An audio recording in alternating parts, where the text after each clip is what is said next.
Face à la mer, cette colline singulière, c'est l'île de Sète, à peine reliée à la côte du Languedoc par deux minces lidos de sable fin. Île autrefois déserte, inclémente aux pêcheurs, infestée de pirates, balayée des tempêtes, cimetière de navires.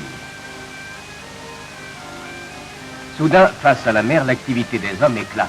Contre pirates et tempêtes, Colbert et Vauban dressent un fort et lancent des jetées. Sur les jetées, l'œil mobile des phares guidera des navires. Puis un môle brise-lames interdira au sable l'entrée du port, où le canal de Paul Riquet a répandu bientôt la vie et la richesse. Et c'est ainsi qu'en 1666, une ville neuve est née par la volonté de Louis XIV. Accouru de toutes parts, un peuple neuf et fier a bâti sa cité, ses églises et son cimetière marin où repose un poète. Et ce qui n'était qu'une île déserte est devenu un dédale de canaux, de bassins et de darses qui s'enchevêtrent et se recoupent, unissant le damier des îles bordées de quais et de chais qui exhalent leur parfum de vermouth.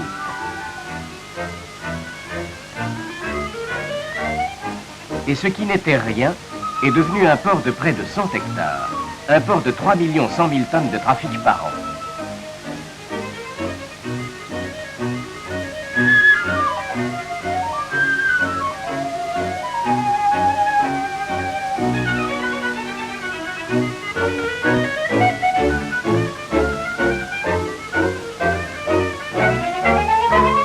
Ville heureuse, ville fière sur son île, où l'arabesque altière du mont Saint-Clair éclate en plein dans le ciel bleu.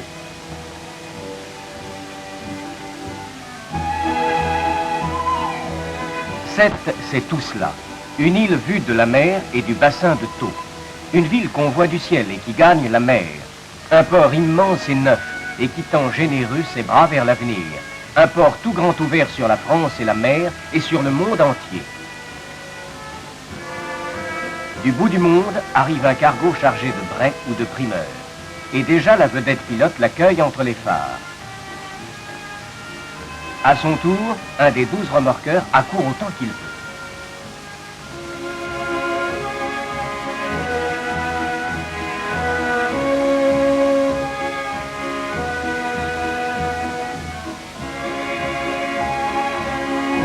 Au même instant, à l'autre bout de Sète, un autre navire appelle, demandant à sortir du bassin de Thau aux eaux profondes. Alors, de tous les points de la ville, la masse puissante des ponts-levis apparaît, dominant de très haut les maisons et les quais. Et les Sétois sont fiers. Vous comprenez, cela remue à Sète, cela travaille. Et le bateau pilote refait en sens inverse la conduite du cargo avec la même politesse et la même élégance. Et voilà, dans la paix laborieuse de Sète, se saluent tous les pavillons du monde. Et c'est ainsi que face à la mer et au milieu de l'activité des hommes, le monde entier vient apporter la vie au cœur même de Sète.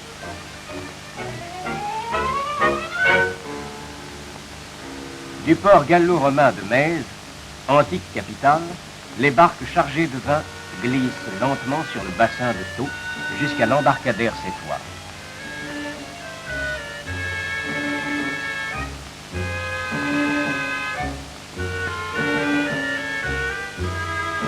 Tandis que les meilleurs crus de Mèze et de Frontignan, parfumés de soleil, attendent ou vieillissent dans l'ombre des chais, sommeil mystérieux des meilleurs vins de France, d'où naîtra le vermouth sétois. À moins que les tankers n'engloutissent ce vin qui donne la force aux hommes et qui a fait de Sète, avec 500 millions de litres par an, le premier port vinicole du monde. Mais il est un autre liquide qui donne la force au monde. Et Sète est aujourd'hui le seul port d'Europe, avec Rotterdam, capable de recevoir des pétroliers de 100 000 tonnes.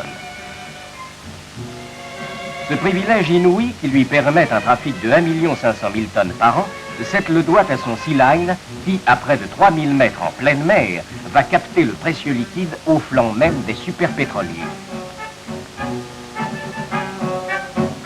Le flot continu des hydrocarbures s'écoule ainsi sous la mer jusqu'aux raffineries de Frontignan, où traité, épuré, raffiné, il donnera les carburants liquides ou gazeux que sans cesse des convois mènent à travers la France.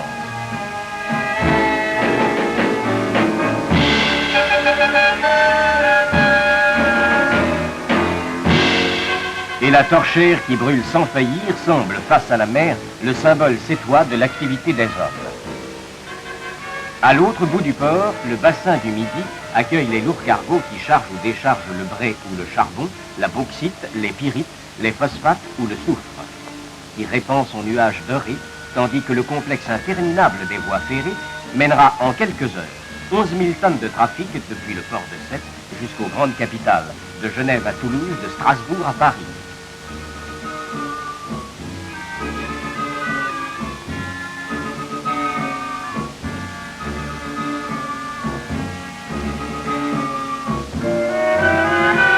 Et partout sur le port, les grues profilent sur le ciel leur armature gigantesque, capable de soulever jusqu'à 135 tonnes et répètent lentement les mêmes gestes sûrs, décomposés, précis, dont les dockers de Sète, robustes et musclés, composent leur effort, symbole de la force d'une race noble et fière. Soudain, ces mêmes hommes, qui déchargent 10 000 tonnes par jour, s'affrontent pour la gloire dans les joutes sétoises. Campés sur la Tintaine, le pavois ajusté, les joueurs se guettent, s'esquivent.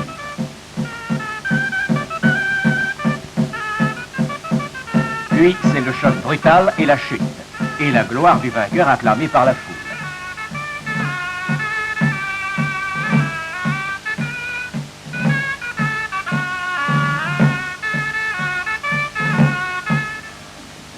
La paix est revenue au long des quais de Sète.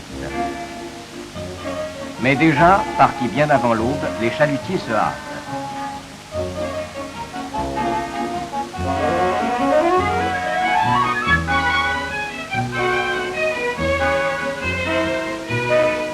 Puis se vident, sardines et maquereaux, encornets et sépions, langoustes, loups, dorades, voire thons à l'automne.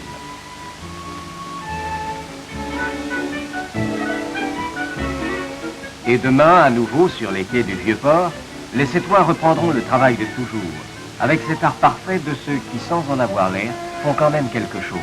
Travail des races nobles hors de toute contrainte.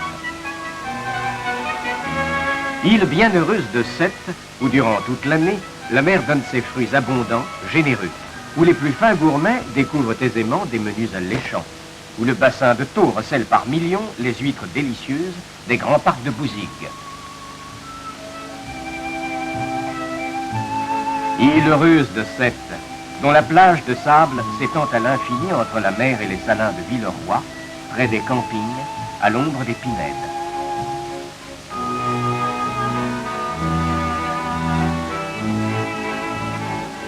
Joie pure d'un ciel béni de Pâques à novembre. Ivresse des jeux de l'eau sous le soleil de la Méditerranée. Tandis que sans arrêt la drague creuse le chenal, les habitants de Sète aiment à contempler ce port immense et riche et puissant d'avenir. Puis, à l'heure du loisir, ils montent sur la colline. Et dans la baraquette, ils goûtent la récompense de l'effort créateur, à l'ombre des cyprès. Là-haut, comme un symbole de la source de vie, l'eau elle-même jaillit sous le soleil brutal. Et du haut du mont Saint-Clair, le Sétois noble et fier peut jouir de la beauté de l'horizon splendide qui couronne sa ville. La Méditerranée toute bleue d'un côté, de l'autre, l'arc immense qui naît sur les Cévennes embrasse tout le Languedoc et meurt aux Pyrénées avec le Canigou.